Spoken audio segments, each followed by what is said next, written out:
Egunon txepartarrak, ara men naukazuen ere, badakizue azitik landatzen alditugula gauza landareak aterazten ahal, eta adibidez tomateak atxibeiki balin badituzue tomate aziak iten aldituzue, edo hemen kuia azi bat badut, tomate azik ez dut gehiago zentat denak emana ditut, eta horiek sartzen dituzue halako lur untzi batean, hemen ikusten duzue, eta beti argirat utzi behar dituzue.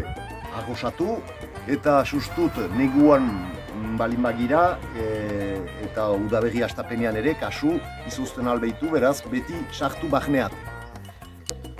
Beraz hor emaiten dituzue eta emeki pusatuko dira landare txipiak hemen ikusten dituzuen bezala. Aski handiak direlaik eta osto aski egiten dutelaik, hemen hau bezala. Orduan emeki ateratzen dira beren egoekin.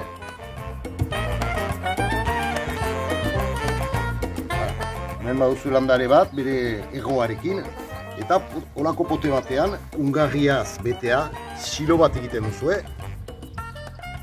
eta hori sartzen silo hortan, zapaldu pixka bat airea kendu dadin, eta ara baduzue tomate landare bat prest.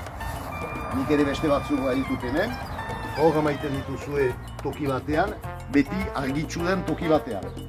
Nik gauza txiki bat prestatu dut, negutegi tipi bat, gero gainetik emaiten dut, berotasun eta argitasun gehiago izaiteko. Bigarren urratsa zer da? Hor jogatu duzuen lur hortan, lehenik emaiten dira egurrak.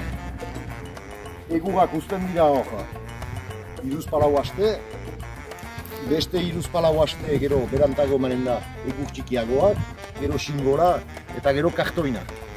Eta horrek, humusa, oianetan eta den lur aberats hori eta harin hori sortzen da.